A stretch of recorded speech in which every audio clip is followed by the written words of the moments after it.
My name is Daniel, and I'm 28.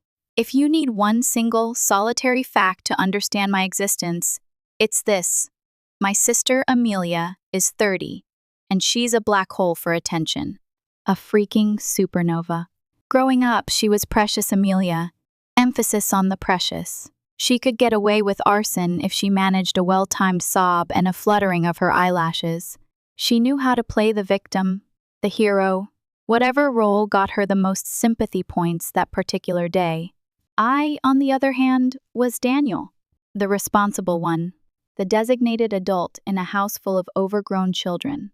It wasn't that I resented her exactly, at least, not at first. It was just the way things were. Our parents always gave her the benefit of the doubt. She's sensitive, Daniel. She just needs more attention. You're stronger. That was the mantra, the excuse that echoed every time she twisted a situation to her advantage. Every time I ended up cleaning up her messes, over time it became exhausting. So damn exhausting. I learned to keep my distance, to let her have whatever manufactured drama she needed. It was easier to let her bask in the spotlight, no matter how pathetic the source, than to fight her for a shred of normalcy. My space, my quiet. Then, 6 months ago, the unthinkable happened. My wife, Sarah, and I lost our baby. After years of trying, years of hope and heartbreak, we finally got pregnant. The first trimester passed without incident. We started to breathe, started to let ourselves dream. And then, one night, the dream shattered. I won't go into the gruesome details. It was the worst moment of our lives. A trauma so profound, it felt like it split us in two. Sarah was completely devastated, gutted. I barely held it together myself. The only thing that kept me from collapsing entirely was her and Jake, my best friend.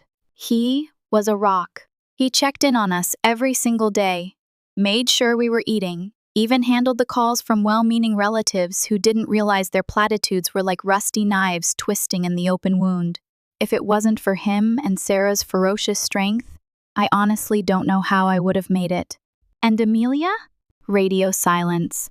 No calls, no texts, nothing. She knew what happened. Our parents told her. But she didn't even bother to send a goddamn message. Not that I was expecting much anyway. Amelia doesn't do real support. She does performative sympathy. And at the time, I figured she had just decided not to perform this time around. Fine. Whatever. I had bigger things to deal with. I felt this hollowness, this cold emptiness that I hadn't expected. Like she failed me. But the thought was quickly dismissed. I really didn't have the energy to deal with it. About a month later, things started to get weird. A coworker, Mark, pulled me aside at the water cooler.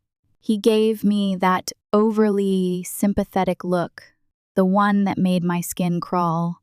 Hey, Dan, I just wanted to say I'm so sorry for what you're going through, he said, patting me on the shoulder. It's really touching to see how close you and Amelia are, though. She's been so strong for you. I frowned. What are you talking about? Mark looked confused. You know, all her posts? About how devastated she is? About how she's been supporting you every step of the way? My blood ran cold. I hadn't seen any posts.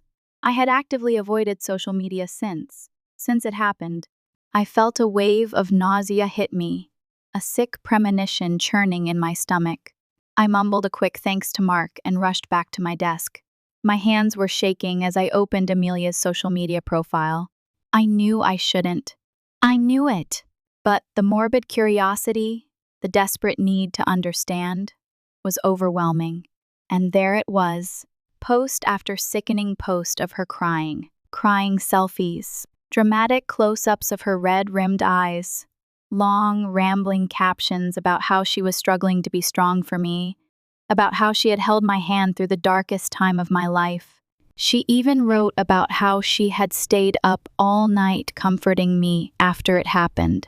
Every single word was a lie, an absolute grotesque lie. I scrolled further, my anger building with each nauseating post. And then I saw it.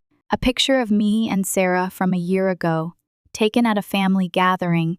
The caption was vague, but it heavily implied that I was the one who had suffered the loss.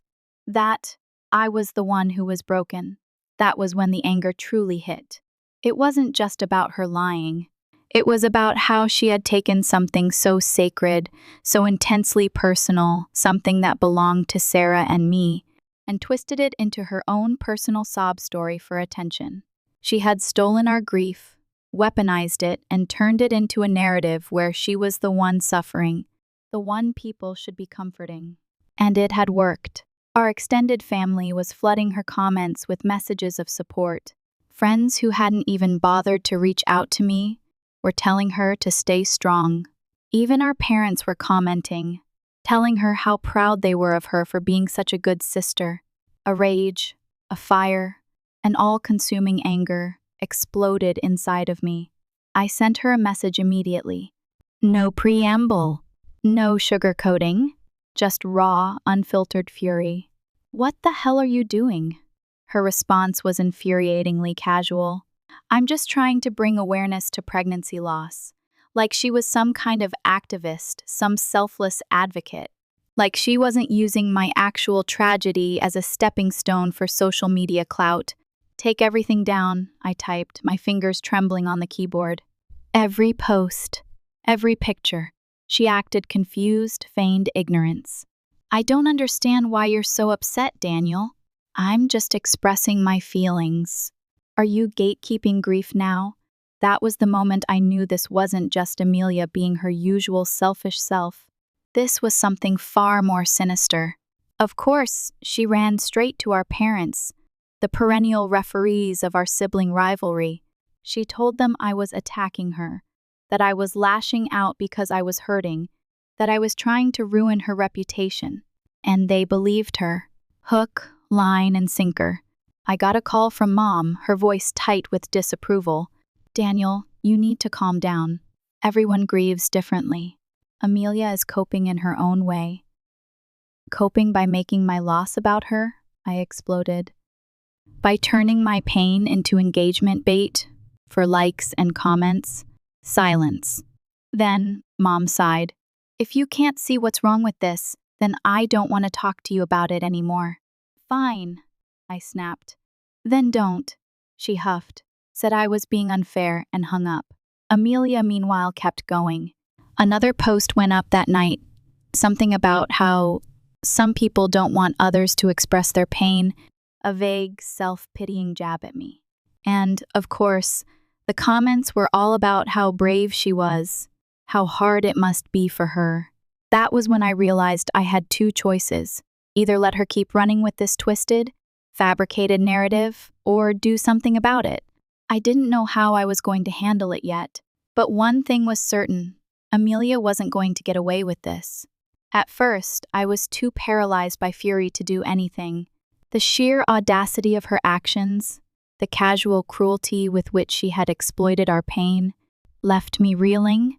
I just sat there, staring at her posts in disbelief, a part of me wanting to ignore it, to just let it go like I always had. But then I thought about Sarah, about how much pain we had gone through, how Amelia hadn't even bothered to call us, how this vile performance was a direct insult to our suffering.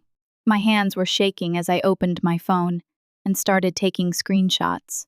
Every post, every comment, every sickeningly sweet message of support she had received under false pretenses. I even saved the one where she implied she had stayed up all night comforting me. The lies were so blatant, it was almost comical. Except it wasn't. It was a desecration. Then, I went to her latest post, the one where she was talking about how she had been my rock during the darkest time of my life. Right under the flood of "Stay strong" and "You're such an amazing sibling" comments, I wrote one sentence: "You weren't there for me."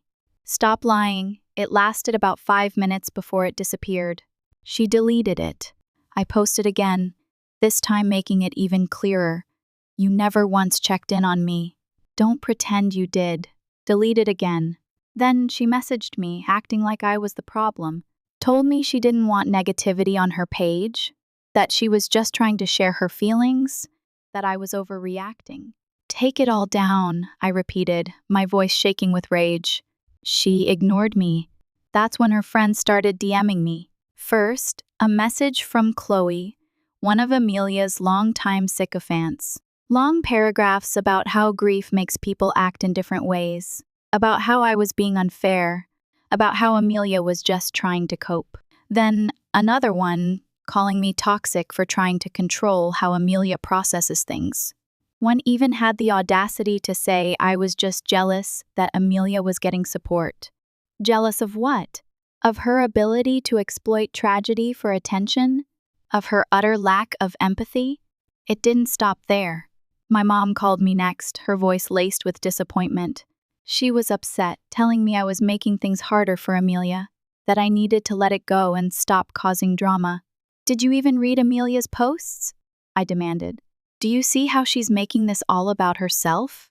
She didn't answer, just kept repeating the same tired refrain. Everyone grieves in their own way. That's when I realized she wasn't going to help. She was on Amelia's side. Always had been. Always would be. Meanwhile, Amelia kept going. She posted another update. Something vague about how some people don't want others to express their emotions, and how she was trying her best to stay strong despite the hate. And, of course, the comments were all about how brave she was, how hard it must be for her. I was done. I made my own post. I didn't hold back. I wrote out exactly what had happened, that Amelia had not supported me or Sarah in any way, that she had ignored us for weeks, but suddenly turned our tragedy into her personal story for social media clout. I posted screenshots, her fake posts, her dismissive messages, everything. And people saw it.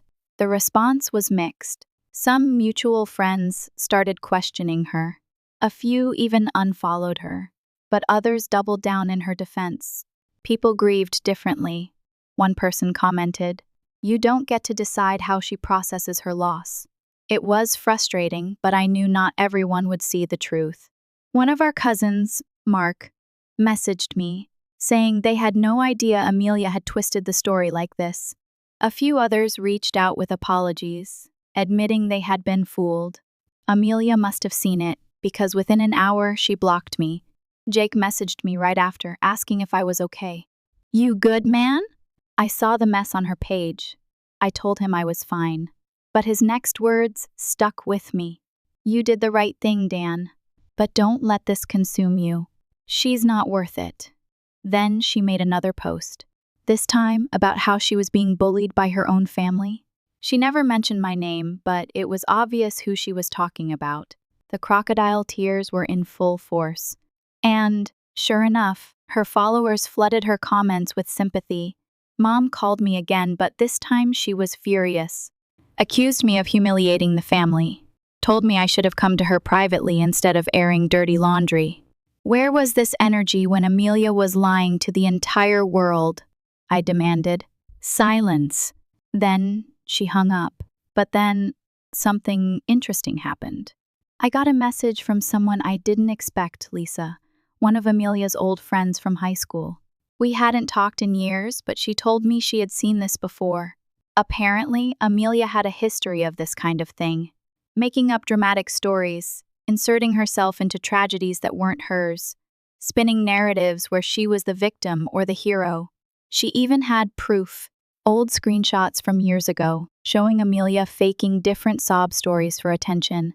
A fake illness, a traumatic breakup where she was the one who cheated, a whole phase where she claimed she was bullied in high school, when she was actually the one doing the bullying. And then, the worst one, Lisa told me that Amelia had done this before. Years ago, another distant family member lost a baby. Amelia had pulled the same stunt, posting vague, tearful updates about how she was helping the family through the pain, while barely speaking to them in real life. The only difference that time? No one called her out. This wasn't a one-time mistake. This was a pattern. I knew exactly what to do. I posted everything. Screenshots of her lies, Proof that she was never there for me or Sarah. Examples of her doing the same thing to other people. No emotion. No dramatic paragraphs. Just facts. I tagged family members, mutual friends, anyone who had been comforting Amelia under her fake posts. It spread fast. People started unfollowing her immediately. Some commented, calling her out directly. A few distant relatives messaged me, completely shocked. They had no idea Amelia had lied this badly. Amelia must have seen it pretty quickly, because within an hour her page went into full meltdown mode. She posted a dramatic update about being betrayed by her own family, said she never meant to hurt anyone, and that she was just trying to share her pain. And, of course, the comment section was filled with her usual crowd, telling her to stay strong and ignore the haters. Except this time, there weren't as many of them. People were starting to realize. And then my mom called. She was livid, accused me of ruining Amelia's reputation, told me I had gone too far. I asked her if she even read what Amelia had done, if she understood how twisted it was to steal someone's grief for attention. She didn't answer, just kept saying that I should have handled it privately. Amelia, meanwhile, went into full damage control. She made her account private, deleted posts, tried to wipe the evidence. But it was too late. People were talking. Screenshots were already being shared. Then the messages started coming in. Old friends, ex-coworkers, even people from high school. People who had their own stories about Amelia lying, manipulating, twisting situations for sympathy. It wasn't just me. This was who she was. That night, Sarah and I went out to dinner.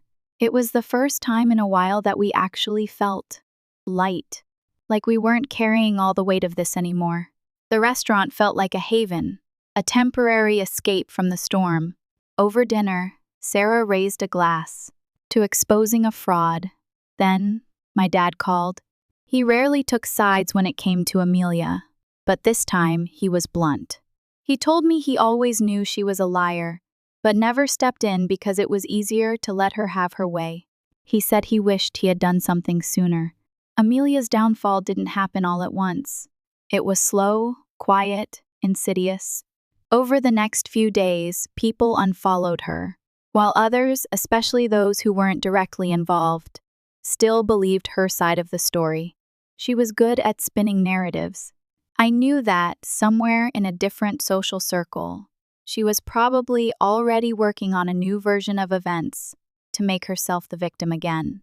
Her usual support system started to shrink. Then I got the email.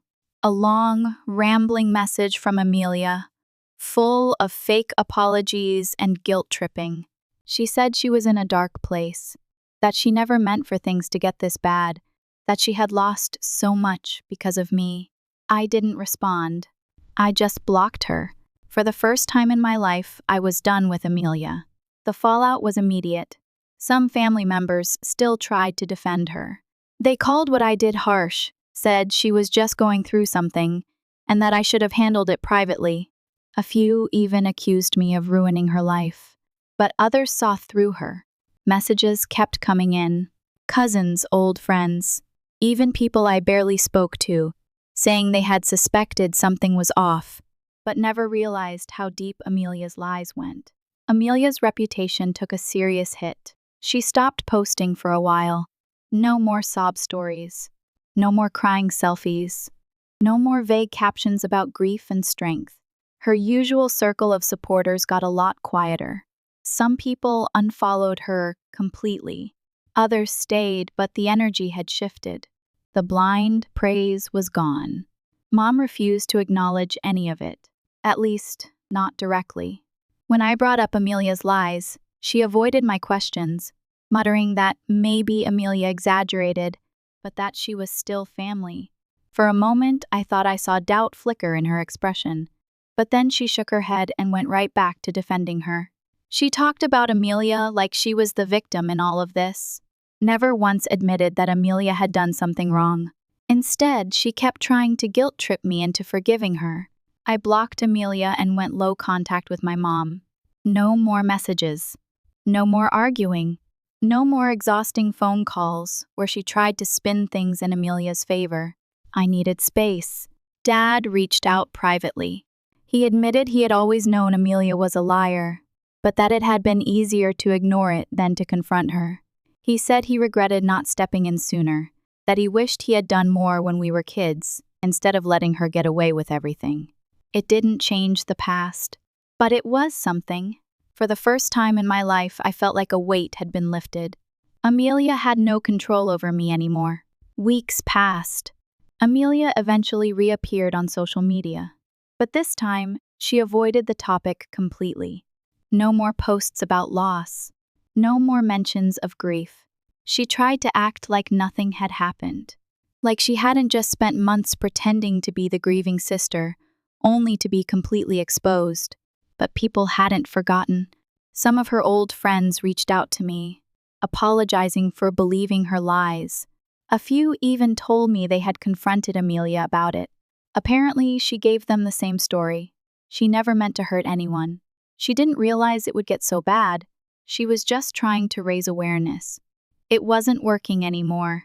Then the final plea came. Mom called again, asking me to just move on. I reminded her that this wasn't even the first time. Amelia had pulled something like this. She had done the same to another relative years ago. Mom hesitated for a moment, then sighed, repeating the same tired excuse. She didn't mean to hurt anyone. I told her I was done talking about it. Done with Amelia. Done with the drama. Then I blocked her too. No more contact. No more exhausting back and forth. And just like that, Amelia went silent. No more pity posts. No more fake grief.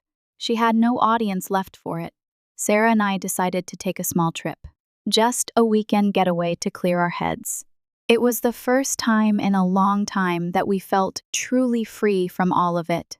Sitting by the ocean, watching the waves crash against the shore, I realized something I should have known years ago. I should have cut Amelia off a long time ago. Sometimes, family isn't worth keeping. A month passed with complete silence from Amelia. No social media posts. No messages. Nothing. After everything that had happened, I figured she had finally learned her lesson. Maybe, just maybe, she had realized there were actual consequences to her lies. Then, out of nowhere, an email? I should have expected it. I should have known it was coming. In the last few days, Amelia had been spiraling, posting cryptic, emotional updates, blocking and unblocking people, even liking old sympathy comments from when she first told her fake story. It was only a matter of time before she reached out to me directly. The subject line was just my name, Daniel. No greeting, no explanation. The message itself was a full-blown guilt trip. She talked about how she was in a dark place, how everything had spiraled out of control, and how she never meant to hurt anyone. She said she had made mistakes, but that it wasn't fair that she was being punished like this, that she had lost so many people because of one misunderstanding. She didn't apologize. Not once. Instead, she tried to shift the blame. She wrote that she had only exaggerated her involvement in my tragedy because people expected her to be strong, that she was just trying to help, that she felt like she had to say something because everyone was looking to her for comfort. Then came the real sob story. She said she didn't know who she was anymore, that she had lost friends, that people were treating her differently, that she didn't deserve to be abandoned by her own brother. She made herself the victim in the most predictable way possible. I read the whole thing. Then I sent one sentence in reply. You did this to yourself. Then I blocked her email. A few days later, Mom called. She started with the usual excuses. Amelia was struggling. Amelia was in a dark place. She needed family support. I needed to be the bigger person. She pushed hard, saying that whatever Amelia had done, she was still my sister, that I should forgive her and help her through this. Then came the threat. Mom said that if I didn't make amends with Amelia, she would have to rethink our relationship. That if I was going to cut family out over this, then maybe I wasn't the son she thought I was. I hung up. An hour later, Sarah and I went out to lunch. It felt good to be away from the drama, to sit in a place where Amelia and my mother's guilt tripping couldn't reach. The sky was blue, the air was crisp, and Sarah looked stunning as ever. Over lunch, Sarah told me something simple but important. Just because someone is family doesn't mean they get unlimited chances. That night, Amelia pulled her next move. A vague status popped up on her social media.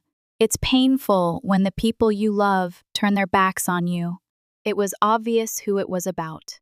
The usual handful of supporters jumped in, commenting things like "stay strong," and some people don't appreciate what they have until it's gone.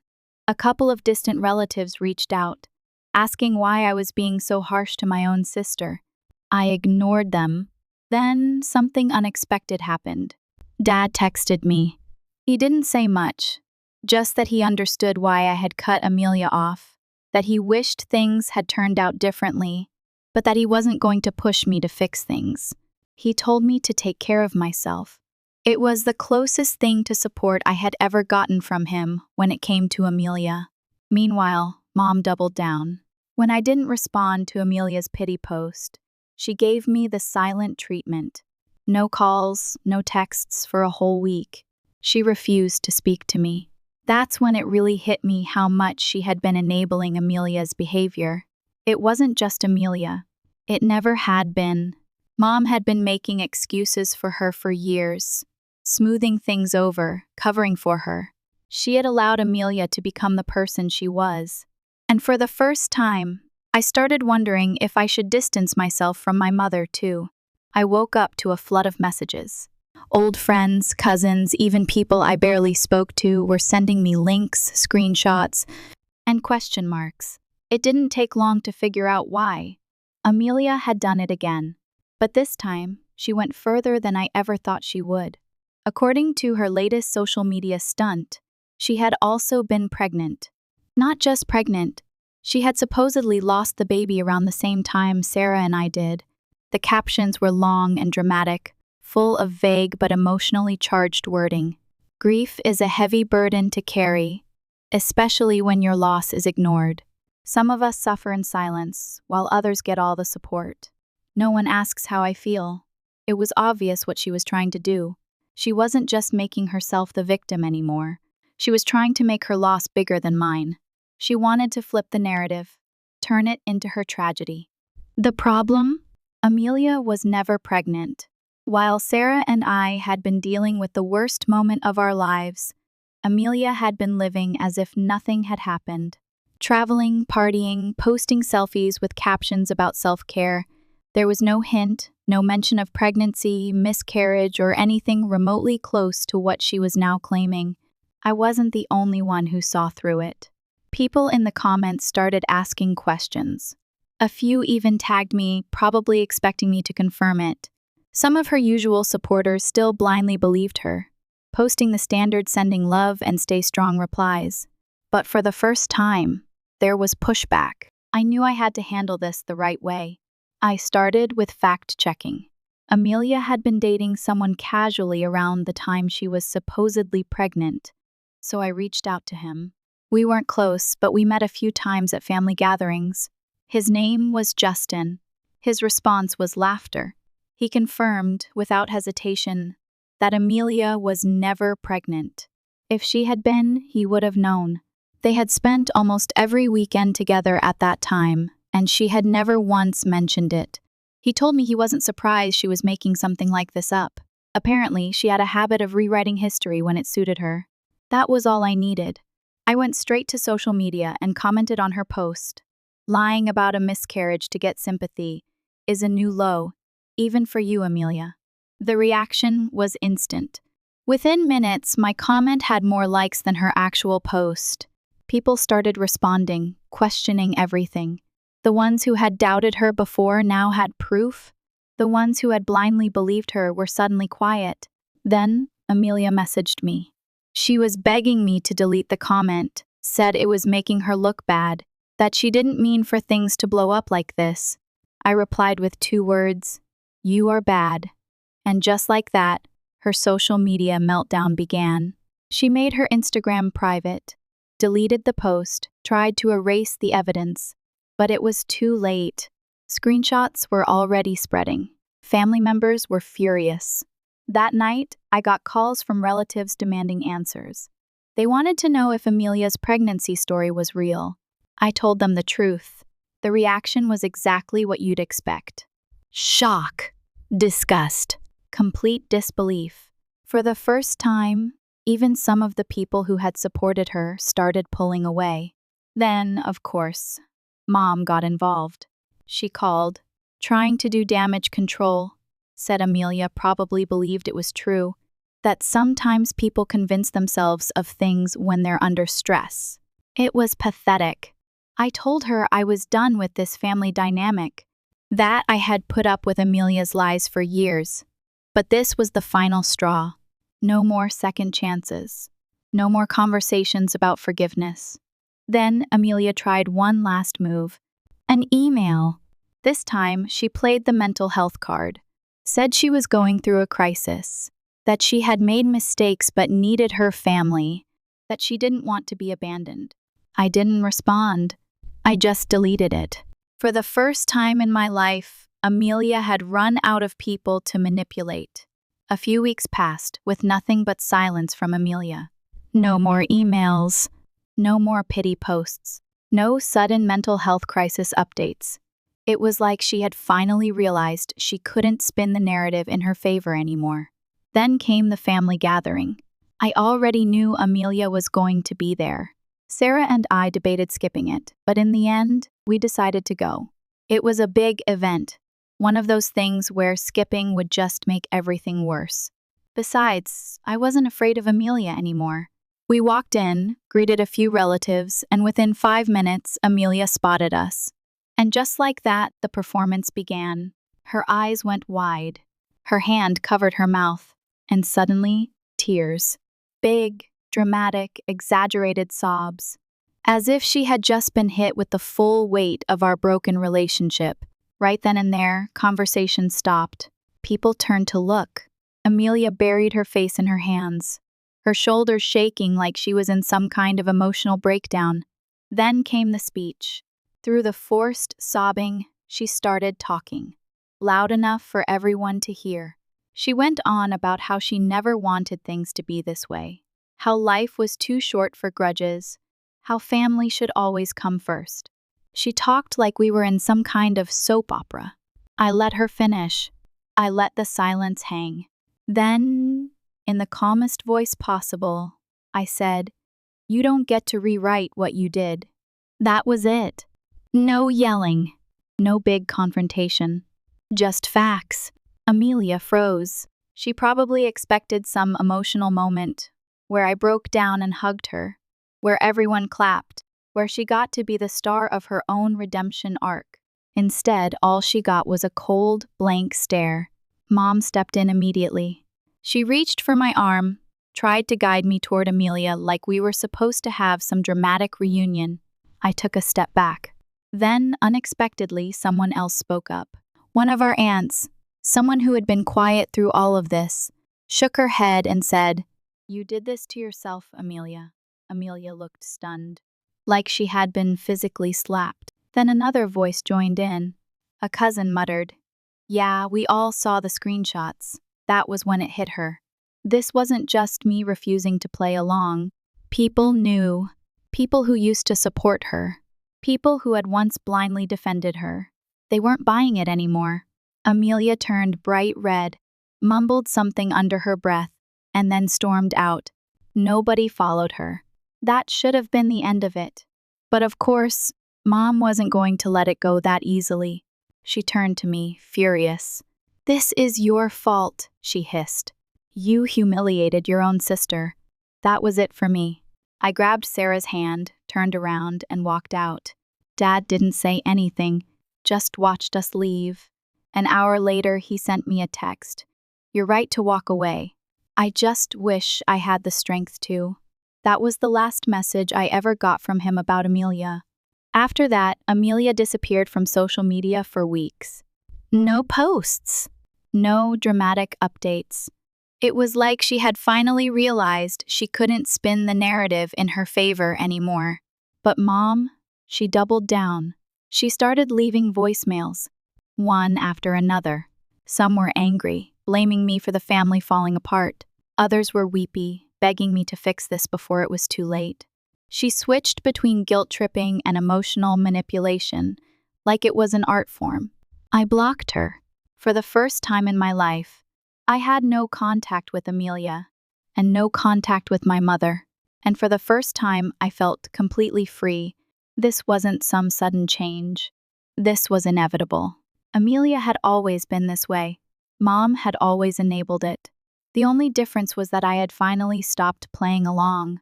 No more drama. No more nonsense. No more wasted energy. This was the end.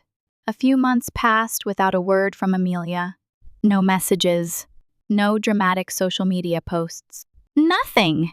After the disaster at the family gathering, she had disappeared. Then, out of nowhere, I got a message from someone unexpected. One of Amelia's former best friends. We hadn't spoken in years, but she got straight to the point. She had something on Amelia. Something big. Apparently, Amelia had been doing this kind of thing for years. The friend had receipts, old screenshots, messages and posts where Amelia had inserted herself into other people's tragedies. There was the time she claimed she was supporting a friend whose father passed away, when in reality they hadn't spoken in months. The time she pretended to have been part of an abusive relationship when she had actually been the one doing the cheating. The time she told people she had battled a life-threatening illness, when all she had was a mild infection. This wasn't just a pattern. It was who she was. Then the friend dropped the real bombshell. She wanted to expose Amelia. She had everything she needed to make a full-blown public post, calling Amelia out. Complete, with proof, screenshots, timestamps, receipts from years of lies. And she wanted to know if I was on board. It was tempting. For so long, Amelia had thrived on deception. She had manipulated people, twisted the truth, made herself the center of every story. A public takedown would be satisfying, but I thought about it. Amelia was already falling apart. Even job opportunities were slipping away. I later found out that someone had sent screenshots of her lies to a job recruiter she had applied to. It turns out, lying about tragedies online isn't a great look when companies do background checks. According to the friend, Amelia had tried to get a new job recently, only for the employer to find out about her past.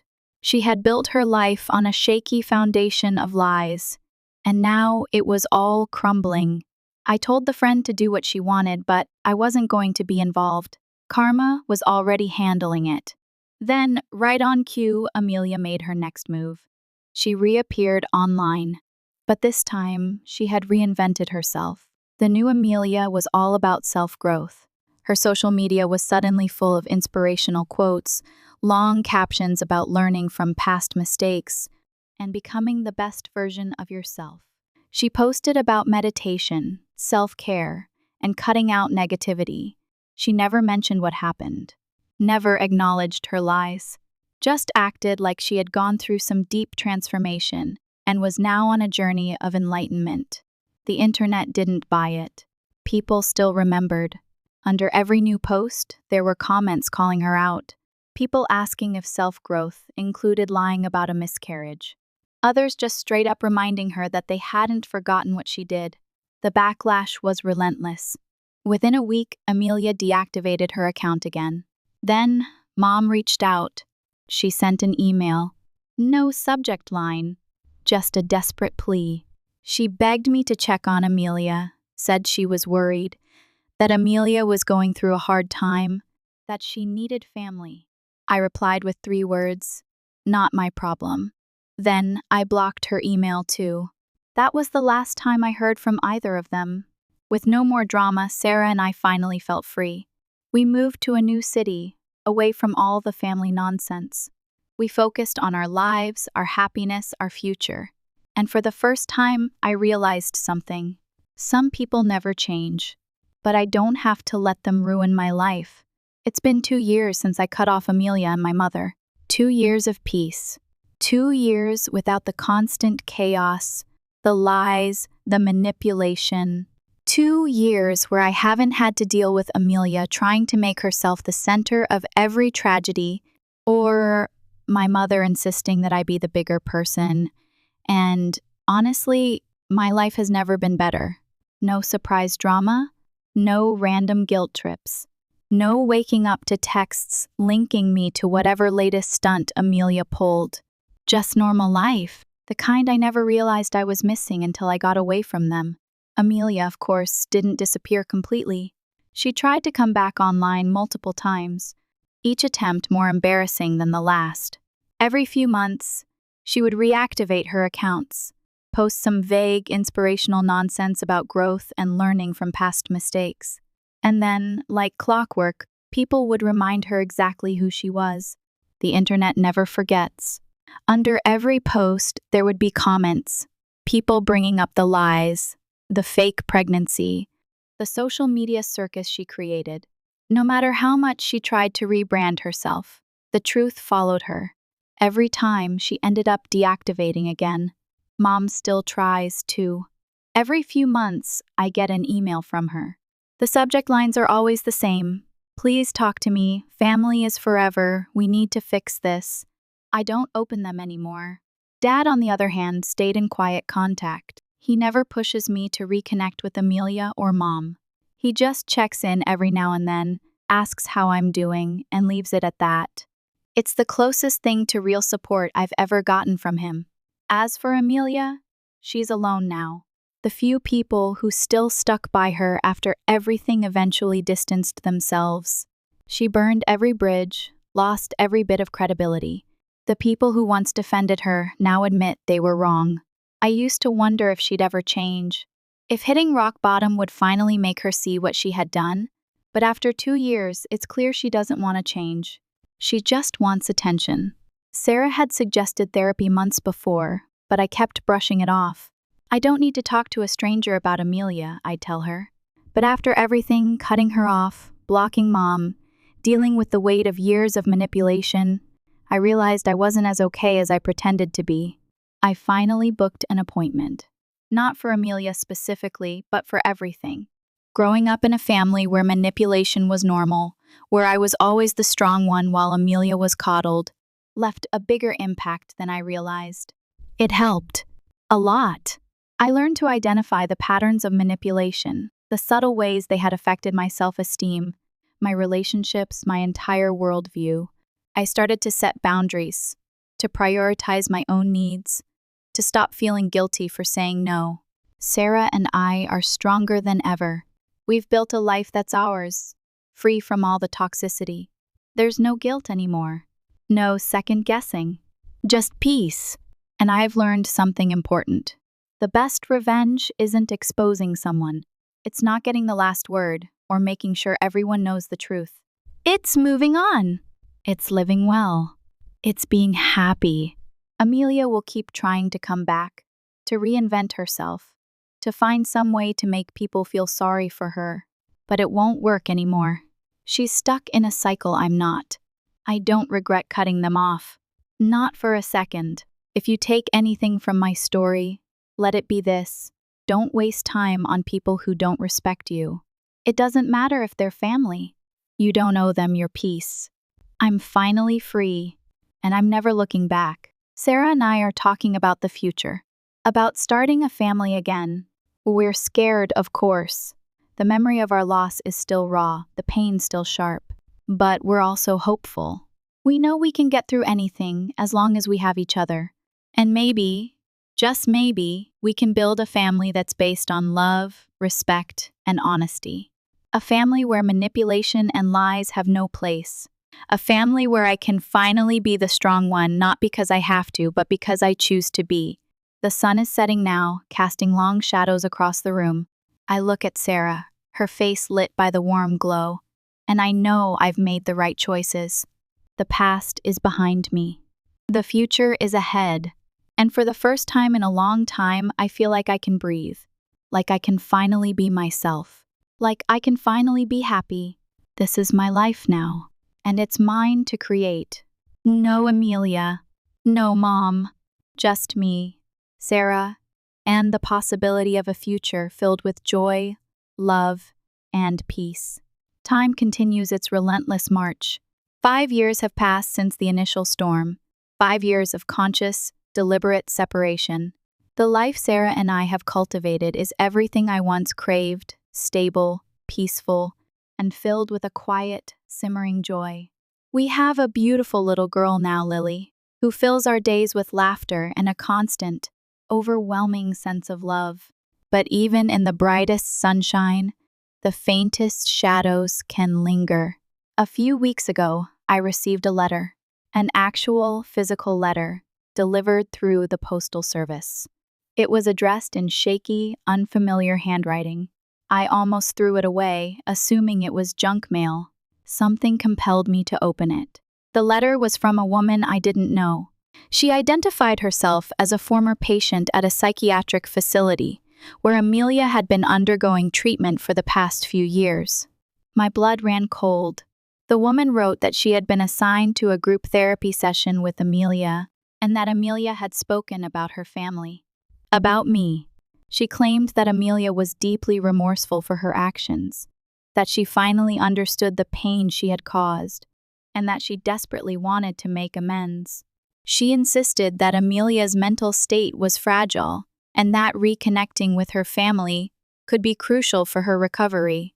The letter ended with a plea. Would I be willing to consider contacting Amelia? Even just a phone call? It could make a world of difference. I crumpled the letter in my fist, a familiar surge of anger bubbling up inside me.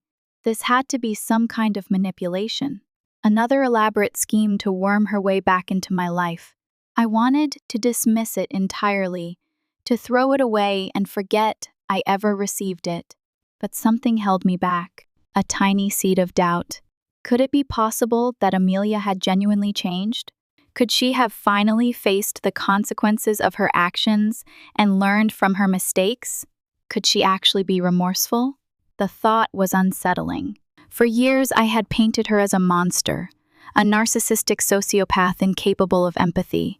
It was a way to justify my decision to cut her off, to protect myself from further hurt. But what if I was wrong? What if there was a flicker of humanity buried beneath all the lies and manipulation? What if, by refusing to give her a chance, I was condemning her to a life of misery? I talked to Sarah about it. She listened patiently, without judgment, her eyes filled with concern. She knew how much this situation had affected me, how deeply Amelia had wounded me. "What do you think?" I asked, my voice barely a whisper. Sarah took my hand, her touch warm and reassuring. "I can't tell you what to do, Dan. It's your decision. But I think you need to consider the possibility that she might be telling the truth. It doesn't mean you have to forgive her or let her back into your life. But maybe you owe it to yourself to find out." Her words resonated with me. I realized she was right. This wasn't about Amelia. It was about me, about whether I could truly let go of the past or whether I would continue to be haunted by the what-ifs. After days of agonizing over it, I made a decision. I wouldn't contact Amelia directly, but I would try to verify the information in the letter. I hired a private investigator. I know, it sounds extreme, but I couldn't trust anything Amelia or anyone connected to her said. The investigator was discreet and professional. He confirmed that Amelia had been a patient at the psychiatric facility for the past 3 years. He also spoke to several staff members who corroborated the woman's account. They said that Amelia had made significant progress in therapy and that she had expressed genuine remorse for her past actions. They cautioned that her mental state was still fragile and that reconnecting with her family could be beneficial, but also potentially triggering. I was conflicted. On the one hand, I was relieved to know that the letter wasn't a complete fabrication. On the other hand, I was terrified of opening Pandora's box. I decided to take a small, tentative step. I wrote a letter to the psychiatric facility, addressed to Amelia's therapist. I explained my concerns, my reservations, and my desire to protect my family. I asked if the therapist believed that a brief, supervised phone call with Amelia would be appropriate and beneficial. Weeks passed without a response. I started to think that my letter had been ignored. Then, one morning, the phone rang. It was Amelia's therapist. She assured me that Amelia was aware of my letter and that she was eager to speak with me. She emphasized that the phone call would be strictly supervised and that it could be terminated at any time if I felt uncomfortable. I hesitated. My heart was pounding in my chest. This was it. The moment of truth. "Okay," I said, my voice trembling. "I'm willing to try." The phone call was scheduled for the following week. I spent the intervening days in a state of nervous anticipation. I couldn't eat. I couldn't sleep. I replayed every conversation I had ever had with Amelia in my mind, searching for clues, for explanations, for some kind of closure. The day of the call arrived. Sarah held my hand tightly as I sat down in my study. The phone clutched in my hand. The therapist connected the call. "Hello, Daniel," a hesitant voice said on the other end. It was Amelia. My breath caught in my throat. It had been years since I had heard her voice. It sounded different, softer, more vulnerable. "Hello, Amelia," I replied, my voice flat. A long silence followed. I don't know what to say," Amelia said, her voice cracking with emotion. "I'm so sorry, Daniel. I know I hurt you. I know I did terrible things." I remained silent, waiting for her to continue. "I've spent the last few years trying to understand why I did what I did," she said. "I was so insecure, so desperate for attention. I thought that if people felt sorry for me, they would love me. I was wrong. I know that now." She paused, as if gathering her courage. "I don't expect you to forgive me. I don't deserve it. But I want you to know that I am truly sorry. I want you to know that I'm trying to be a better person." I still didn't say anything. I was listening intently, trying to gauge the sincerity in her voice. Was this just another act? Another attempt to manipulate me? Or was it genuine? "I know I can't undo the past," she continued, "but I hope that one day, maybe, you can find it in your heart to forgive me, not for my sake, but for yours. I want you to be happy, Daniel. I want you to be free." Tears welled up in my eyes.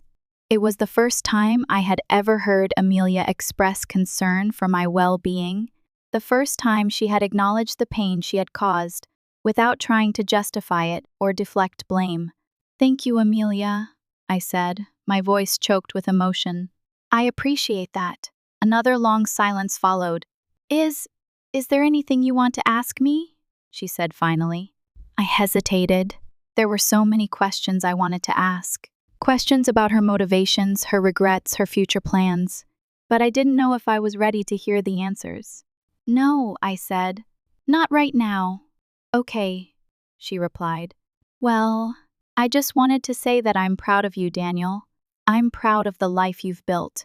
I'm proud of the man you've become. Thank you," I said again. "Goodbye, Daniel," she said. "Goodbye, Amelia," I replied. The therapist disconnected the call. I sat there in my study, staring at the phone, my mind racing. The call had been short and uneventful, but it had also been profound.